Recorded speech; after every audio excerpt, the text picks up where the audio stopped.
تو میں یہ بتا رہا تھا آج کل پیروں کو یہ خود یہ بات ہمارے نبی کے نبی ہونے کی دلیل ہے، خود یہ بات نبی کے نبی ہونے کی دلیل ہے. دیکھو جو سچا ہوتا ہے اس کا دعویٰ کلیئر ہوتا ہے، جو جھوٹا ہوتا ہے وہ روزانہ پینترے بدلتا ہے.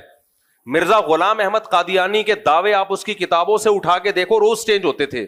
کبھی کہتا تھا میں ذلی نبی ہوں، کبھی کہتا تھا میں سچی مچی کا اوریجنل نبی ہوں، کبھی کہتا تھا میں وہی مسیح موعود ہوں جو عیسیٰ علیہ السلام نے آنا تھا وہ میں ہی ہوں، کبھی کہتا تھا میں امام مہدی ہوں. کسی ایک بات پہ ٹکا نہیں ہے وہ، کیونکہ جھوٹے آدمی کو فیور چاہیے جس طرح جو بن پڑے.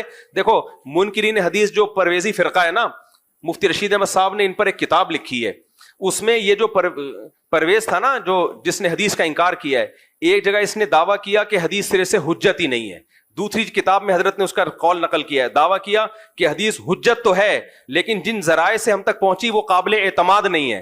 تیسری جگہ اس نے دعویٰ کیا کہ حدیث حجت تو ہے اور قابل اعتماد بھی ہے لیکن صرف صحابہ کے لیے. حضرت نے فرمایا یہ ایک ہی آدمی، ایک تنظیم کے مختلف آدمی نہیں ہے، ایک ہی آدمی کے تین متضاد دعوے ہیں. اس سے پتہ چلتا ہے کہ اس کا مقصد لوگوں میں کنفیوژن پیدا کرنا ہے. یہ بالکل ایسی جیسے پروفیسر غامدی صاحب وہ کیا کرتے ہیں، حدیث حجت نہیں ہے، حدیث تاریخی کتابیں ہیں، لیکن جب اپنا استدلال کرنا ہوگا قرآن کے اگینسٹ تو بخاری کی حدیثیں پیش ہوں گی، مسلم کی حدیثیں پیش ہوں گی. بھائی آپ ایک جگہ ٹکتے کیوں نہیں ہو؟ آپ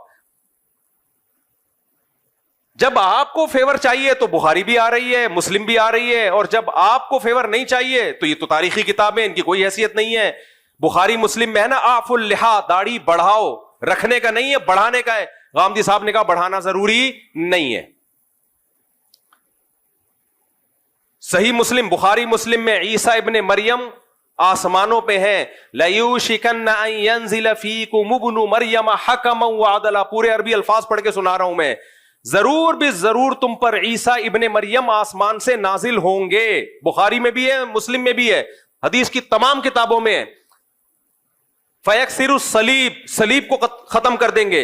وَيَقْتُلُ الْخِنزِيرَ، دنیا سے خنزیر کا خاتمہ کر دیں گے. وَيَضَعُ الْجِزْيَةَ، اور جہاد میں جزیے کو ختم کر دیں گے. اتنی واضح حدیث، لیکن جب جناب غامدی صاحب کے سامنے جاتی ہے کہتے ہیں حدیث تاریخی کتابیں ہیں. تو یہ بھائی ایک جگہ آپ ٹک نہیں رہے ہو. جب میں بھی کینیڈا امریکہ میں تھا نا تو ایک خاتون بڑی اگریسو ہوئی تھی. غامدی صاحب کا کلپ سنا، آپ کیا چار چار شادیاں کرتے رہتے ہو، یہ تو غزوہ احد میں بچیاں شہید ہو گئی تھیں، وہ سارے کچھ لوگ شہید ہو گئے تھے تو بچیاں یتیم ہو گئی تھیں، ان کے لیے اسلام نے کہا 4 کرو. میں نے کہا محترمہ، ان کو تو جواب نہیں دیا، میں نے کہا میں جا کے جواب ریکارڈ کرواؤں گا کہ یہ آپ نے پروفیسر غامدی صاحب کی دلیل سنی ہے. قرآن میں صاف طور پر 4 شادیوں کا تذکرہ ہے. تو غامدی صاحب نے کہا غزوہ احد میں کچھ ایسا ہوا تھا جس کی وجہ سے اجازت دی گئی تھی، تو ضرورت کے وقت اس اجازت سے فائدہ اٹھایا جا سکتا ہے. یہ کہاں سے نکالا آپ نے؟ یہ تو بخاری کی حدیث ہے، حضرت عائشہ کہہ رہی ہیں نا، اور اس کا مطلب بھی وہ نہیں ہے جو آپ بیان کر رہے ہیں. وہ مطلب کیا ہے وہ ایک الگ بحث ہے، لیکن آپ استدلال قرآن کے خلاف کہاں سے کر رہے ہو؟ بخاری کی حدیث سے کر رہے ہو.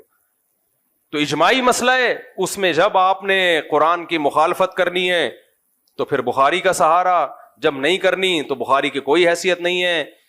تو بھائی ایک جگہ نہیں، جو بھی اس ایک جگہ ان کا مقصد کنفیوژن پیدا کرنا، ہر مسئلے میں کنفیوژن پیدا کر دینا.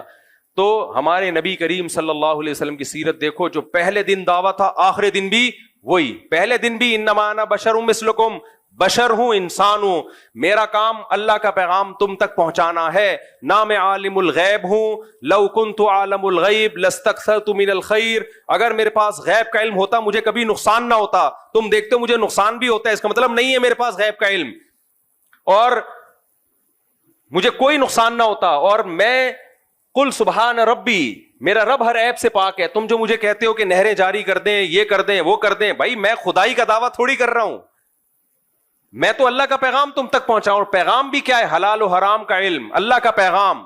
کھجوروں میں برکت، کھجوریں کیسے بڑھتی ہیں کم ہوتی ہیں، یہ میرا موضوع نہیں ہے، اس میں مجھ سے غلطی بھی ہو سکتی ہے. دیکھو بخاری کی حدیث ہے، خدا کی قسم یہ ایسی نبوت پر ایسی جاندار دلیلیں ہیں نا، یہ حدیثیں ایسی جاندار دلیلیں.